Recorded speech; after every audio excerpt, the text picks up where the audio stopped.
ലോകമെന്ന് അതിൻ്റെ ചരിത്രത്തിലെ ഏറ്റവും ഭയാനകമായ യുദ്ധമുനമ്പിലാണ് നിൽക്കുന്ന അതിഗൗരവമായ മുന്നറിയിപ്പോടെയാണ് നമ്മൾ ഇന്ന് ഈ വാർത്ത ആരംഭിക്കാൻ പോകുന്നത്. ഇറാനെ പരിപൂർണമായി ഇല്ലാതാക്കാനും അവിടുത്തെ ഭരണം പിടിച്ചെടുക്കാനും ലക്ഷ്യമിട്ട് അമേരിക്കയും ഇസ്രായേലും ആരംഭിച്ച യുദ്ധം ഇന്ന് ലോകത്തെ തന്നെ മുൾമുനയിൽ നിർത്തിയിരിക്കുകയാണ്. ഇസ്രായേലും ഇറാനും തമ്മിൽ പതിറ്റാണ്ടുകളായി നിലനിന്നിരുന്ന ആ നിഴൽ യുദ്ധം ഇപ്പോൾ അതിൻ്റെ എല്ലാ പരിമിതികളും ലംഘിച്ച് നേരിട്ടുള്ള സൈനിക ഏറ്റുമുട്ടലിലേക്ക് വരെ വഴിമാറിയിരിക്കുക കൂടിയാണ്. പശ്ചിമേഷ്യയിൽ വീണ്ടും യുദ്ധകാഹളം മുഴങ്ങുമ്പോൾ അത് കേവലം രണ്ട് രാജ്യങ്ങൾ തമ്മിലുള്ള പോരാട്ടമല്ല, മറിച്ച് ലോകത്തെ തന്നെ രണ്ട് ചേരികളായി തിരിക്കാൻ പോകുന്നൊരു മഹാവിപത്തായി മാറിയിരിക്കുക കൂടിയാണെന്ന് നാം ഇവിടെ തിരിച്ചറിയേണ്ടതുണ്ട്. ഈ സങ്കീർണമായ സാഹചര്യത്തിൽ ലോകശക്തിയായ അമേരിക്കയുടെ ഓരോ നീക്കവും ലോകം അതീവ ജാഗ്രതയോടെയാണ് ഉറ്റുനോക്കുന്നത്. ഇറാന്റെ സൈനിക നട്ടലിൽ തകർക്കുമെന്ന് പരസ്യമായി പ്രഖ്യാപിച്ചുകൊണ്ടാണ് അമേരിക്കൻ ഭരണകൂടം ഇപ്പോൾ യുദ്ധഭൂമിയിലേക്ക് നേരിട്ട് ഇടപെട്ടിരിക്കുന്നു എന്നുള്ള ഞെട്ടിക്കുന്ന വിവരങ്ങളാണ് പുറത്തു വരുന്നത്. ഇറാന്റെ ഏറ്റവും കരുത്തുറ്റ സൈനിക വിഭാഗമായ ഇസ്ലാമിക് റവല്യൂഷണറി ഗാർഡ് കോർപ്സിനെ അഥവാ IRGCയെ പാടെ തകർക്കുക എന്നുള്ള വ്യക്തമായ ലക്ഷ്യത്തോടെ American state department reward four justice എന്ന പേരിൽ ഒരു വമ്പൻ ഓപ്പറേഷൻ പ്രഖ്യാപിച്ചിരിക്കുകയാണ്. ഇതിന്റെ ഭാഗമായി ഇറാന്റെ രഹസ്യ സൈനിക നീക്കങ്ങളും അവരുടെ സാമ്പത്തിക സ്രോതസ്സുകളും ചോർത്തി നൽകുന്നവർക്ക് $15 മില്യൺ വരെയാണ് അമേരിക്ക പ്രതിഫലമായി വാഗ്ദാനം ചെയ്തിരിക്കുന്നത്. അതായത് ഇവിടെ ഇന്ത്യൻ രൂപ കണക്കാക്കിയാൽ ഏകദേശം 125 കോടിയിലധികം രൂപ വരുന്ന ഈ വമ്പൻ തുക പ്രഖ്യാപിച്ചതിലൂടെ ഇറാന്റെ സൈനിക ശൃംഖലയെ ഉള്ളിൽ നിന്ന് തന്നെ തകർക്കാനും ചാരന്മാരെ ഉപയോഗിച്ച് അതീവ രഹസ്യ വിവരങ്ങൾ ശേഖരിക്കാനുമാണ് അമേരിക്ക പദ്ധതിയിടുന്നതെന്നുള്ളതും പകൽ പോലെ വ്യക്തമാണ്. നോക്കൂ, ഇവിടെ IRGCയുടെ ഉന്നത ഉദ്യോഗസ്ഥനായ അലി ഷംദാനി ഉൾപ്പെടെയുള്ളവരുടെ ഓരോ ചലനങ്ങളും കൃത്യമായി നിരീക്ഷിക്കാനും അവരുടെ പ്രവർത്തനങ്ങൾ ഏത് വിധേനയും തടയാനും അമേരിക്കൻ രഹസ്യാന്വേഷണ ഏജൻസികൾക്ക് കർശന നിർദ്ദേശം നൽകിയും കഴിഞ്ഞു. ഇറാന്റെ വിദേശ സൈനിക ഇടപാടുകൾക്കും മിസൈൽ സാങ്കേതിക വിദ്യയുടെ വികസനത്തിനും പണം നൽകുന്ന കപ്പൽ കമ്പനികൾ, അന്താരാഷ്ട്ര ഏജന്റുമാർ, ബിസിനസ് ഗ്രൂപ്പുകൾ എന്നിവരുടെ എല്ലാം കുറിച്ചുള്ള വിവരങ്ങൾ ശേഖരിക്കുകയാണ് ഈ പദ്ധതിയുടെ പരമമായ ലക്ഷ്യമെന്നത്. ഇതിലൂടെ ഇറാന്റെ സൈനിക ശക്തിയെ സാമ്പത്തികമായി ശ്വാസം മുട്ടിച്ച് കൊല്ലാൻ കഴിയുമെന്ന് അമേരിക്ക കണക്ക് കൂട്ടുന്നുണ്ടെങ്കിലും കാര്യങ്ങൾ അത്ര എളുപ്പമല്ല എന്നുള്ളതാണ് യാഥാർത്ഥ്യമായ കാര്യം. ഈ സംഘർഷത്തിൽ ഏറ്റവും നിർണായകമായി മാറുന്നത് ഇറാന്റെ എണ്ണ വിപണി തന്നെയാണ്. ഇത് നാം വിസ്മരിച്ചു പോകരുത്. ലോകത്തെ എണ്ണ ഉൽപ്പാദനത്തിന്റെ വലിയൊരു പങ്ക് വഹിക്കുന്ന ഇറാന്റെ വരുമാനത്തിന്റെ പ്രധാന സോഴ്സ് അവരുടെ ക്രൂഡ് ഓയിൽ കയറ്റുമതി തന്നെയാണ്. പ്രതിദിനം 1.5 മില്യൺ ബാരലിലധികം എണ്ണ കയറ്റുമതി ചെയ്യുന്ന ഇറാന്റെ ഏറ്റവും പ്രധാനപ്പെട്ട ടെർമിനലാണ് ഇവിടെ കാർക്ക് ഐലൻഡ് എന്ന് പറയുന്നത്.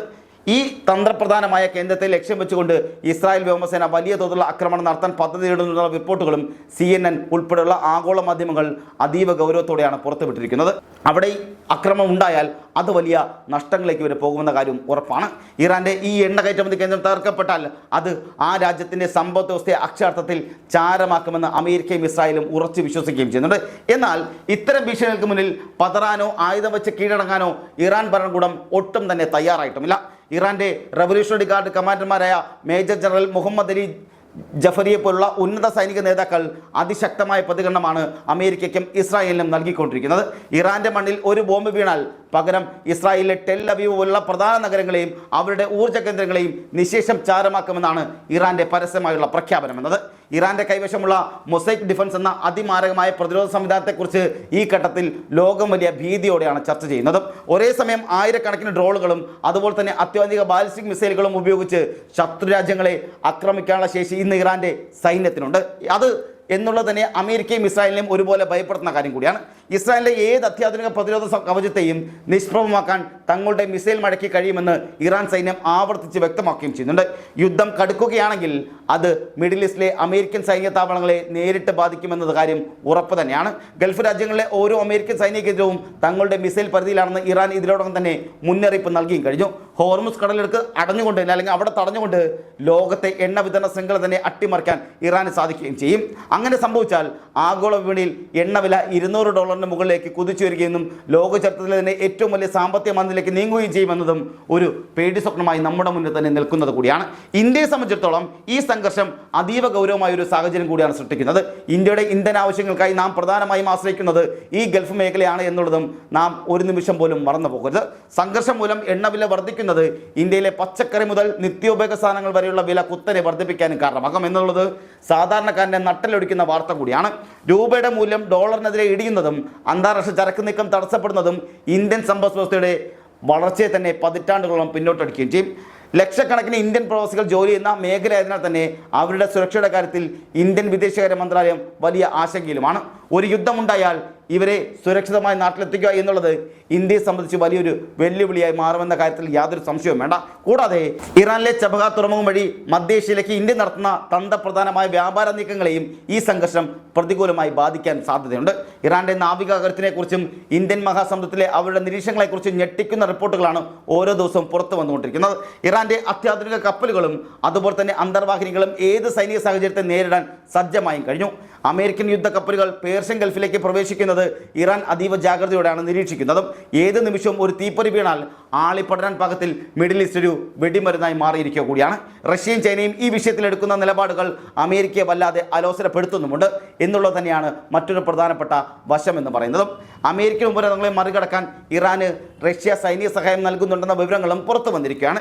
ചൈനയാകട്ടെ ഇറാന്റെ എണ്ണ വലിയ തോതിൽ വാങ്ങിക്കൊണ്ട് അവരുടെ സമ്പദ് വ്യവസ്ഥ തകരാതെ കാക്കുന്നു എന്നുള്ളതും ഈ രാജ്യങ്ങൾ തമ്മിലുള്ള സൈനിക സാമ്പത്തിക സഹകരണം തകർക്കാനാണ് അമേരിക്ക വിവരം നൽകുന്നവർക്ക് വലിയ തുക തന്നെ പ്രതിഫലമായി പ്രഖ്യാപിച്ചിരിക്കുന്നതും. ഇതിനെ വെറുമൊരു പ്രാദേശിക തർക്കമായി മാത്രം കാണാൻ കഴിയില്ല. ലോകശക്തികൾ ചേരിതിരിഞ്ഞ് പോരാടുന്ന ഒരു മൂന്നാം ലോക മഹായുദ്ധത്തിൻ്റെ പ്രകടമായ സൂചനകളാണ് ഇവിടെ നാം കണ്ടുകൊണ്ടിരിക്കുന്നത്. ഇസ്രായേൽ പ്രതിരോധ മന്ത്രിയും ഇറാന്റെ ഉന്നത സൈനിക മേധാവികളും തമ്മിലുള്ള വാക്പോരിപ്പോൾ ആയുധപ്പോരിലേക്ക് വരെ പരിണമിച്ചിരിക്കുക കൂടിയാണ്. ലെബനനിലെ ഹിസ്ബുള്ളയും യമനിലെ ഹൂത്തികളും ഇറാന് വേണ്ടി യുദ്ധരംഗത്തിറങ്ങുന്നതോടെ ഇസ്രായേൽ പല ഭാഗങ്ങളിൽ നിന്നും ഒരേ സമയം ആക്രമണം നേരിടേണ്ടി വരും. ഇതൊഴിവാക്കാൻ അമേരിക്ക നേരിട്ട് കളത്തിലിറങ്ങുന്നത് മേഖലയെ കൂടുതൽ അസ്ഥിരമാക്കുകയും ചെയ്യും. പശ്ചിമേഷ്യയിലെ ഈ ചതുരംഗ കളിയിൽ ഓരോ കരുനീക്കവും വളരെ കൃത്യമായിട്ടാണ് ഇരുപക്ഷവും നടത്തിക്കൊണ്ടിരിക്കുന്നത്. എണ്ണവിലയിലെ മാറ്റങ്ങൾ, പുതിയ സൈനിക സഖ്യങ്ങൾ, അന്താരാഷ്ട്ര നയതന്ത്ര ചർച്ചകൾ എന്നിവയെല്ലാം ഈ യുദ്ധ സാഹചര്യത്തിൽ നിർണായകമായ പങ്ക് വഹിക്കുന്നുമുണ്ട്. ആഗോളതലത്തിൽ സമാധാന ചർച്ചകൾ പരാജയപ്പെട്ടാൽ മേഖലയിൽ വലിയൊരു സ്ഫോടനം ഉണ്ടാക്കുമെന്നും അത് ലോക ചരിത്രത്തിൽ തന്നെ ഏറ്റവും വലിയ സൈനിക നീക്കമായി മാറുമെന്നും ഈ റിപ്പോർട്ട് അടിവരയിട്ട് പറയുകയും ചെയ്യുന്നുണ്ട്.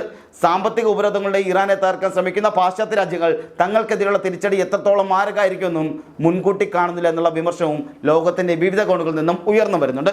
അമേരിക്കയുടെ പടക്കപ്പലുകളും വിമാനങ്ങളും ഇറാൻ ലക്ഷ്യമിടുമ്പോൾ പകരം വീട്ടാൻ ഇസ്രായേൽ സർവ്വസജ്ജമായി നിൽക്കുന്നു എന്നുള്ളതും യാഥാർത്ഥ്യമായ കാര്യമാണ്. എന്നാൽ ഈ പോരാട്ടത്തിൽ തകരുന്നത് ലോകത്തിന്റെ സമാധാനമാണ്. ഓരോ മിനിറ്റിലും പുറത്തു വരുന്ന വാർത്തകൾ യുദ്ധത്തിന്റെ ഭീകരത വർദ്ധിപ്പിക്കുന്നുമുണ്ട്. ഇറാന്റെ മിസൈലുകൾ ഇസ്രായേലിലേക്ക് തീമഴ പെയ്യിക്കുമെന്ന മുന്നറിയിപ്പ് നൽകുമ്പോൾ ഇറാന്റെ അസ്തിത്വം തന്നെ ഇല്ലാതാക്കുമെന്ന് ട്രംപ് ഭരണകൂടം വെല്ലുവിളിക്കുന്നു.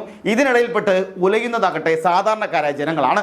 എണ്ണവില കൂടുന്നതും ആഗോള വിപണി കുത്തനെ കൂപ്പുകുത്തുന്നതുമെല്ലാം വരാനിരിക്കുന്ന വലിയൊരു സാമ്പത്തിക തകർച്ചയുടെ സൂചന കൂടിയാണ്. ഇവിടെ പശ്ചിമേഷ്യയിലെ ഈ ചതുരംഗ കളി ആത്യന്തികമായി അവരുടെ വിജയത്തിൽ കലാശിക്കുമെന്നും അല്ലെ ആരുടെ വിജയത്തിലാണ് ഇത് കലാശിക്കുമെന്നത് ആർക്കും പറയാൻ അവസ്ഥയാണുള്ളത്. സാമ്പത്തികമായും സൈനികമായും ഇറാനെ ഒറ്റപ്പെടുത്താനുള്ള അമേരിക്കൻ ശ്രമങ്ങൾ വിജയിക്കുമോ അതോ ഇനി ഇറാൻ പുതിയൊരു പ്രതിരോധം തീർക്കുമോ എന്നതിനെ ആശ്രയിച്ചിരിക്കും ഈ ഭൂമിയുടെ തന്നെ ഭാവി ഉണ്ടാകുക. ഒരു വശത്ത് ലോകത്തെ പിടിച്ചുലയ്ക്കാൻ പോകുന്ന എണ്ണ പ്രതിസന്ധി, മറുവശത്ത് ലക്ഷക്കണക്കിന് മനുഷ്യർ ജീവൻ കവരുന്ന മിസൈൽ പോരാട്ടം. ലോകം അതിൻ്റെ ഏറ്റവും നിർണായകമായ ഒരു പരീക്ഷണ ഘട്ടത്തിലൂടെയാണ് ഇപ്പോൾ കടന്നുപോയിക്കൊണ്ടിരിക്കുന്നത്. ഈ സാഹചര്യത്തെ ഇന്ത്യ എങ്ങനെ നേരിടുമെന്നും നമ്മുടെ പ്രവാസികളുടെ സുരക്ഷ എങ്ങനെ ഉറപ്പാക്കുമെന്നും വരും ദിവസങ്ങളിൽ നമുക്ക് കാണേണ്ടി വരും. ഇസ്രായേൽ തങ്ങളുടെ എണ്ണ ടെർമിനലുകൾ ആക്രമിച്ചാൽ ഹോർമുസ് കടലിടുക്ക് അടയ്ക്കുമെന്ന് ഇറാൻ ഭീഷണിപ്പെടുത്തുമ്പോൾ അത് ലോകത്തിൻ്റെ സാമ്പത്തിക അടിത്തറ തന്നെ ഇളക്കുന്ന ഒന്നായി മാറുകയും ചെയ്യും. ഓരോ ദിവസവും യുദ്ധത്തിൻ്റെ ഭീതി വർദ്ധിച്ചു കൊണ്ടിരിക്കുകയാണ്. വരാനിരിക്കുന്നത് ചരിത്രത്തിലെ തന്നെ ഏറ്റവും വലിയ സൈനിക നീക്കമാണോ അതോ ലോകം നയതന്ത്രത്തിലൂടെ ഈ പ്രതിസന്ധി മറികടക്കുമോ എന്നുള്ളത് നമുക്ക് കാത്തിരുന്ന് കാണേണ്ട കാര്യം കൂടിയാണ്.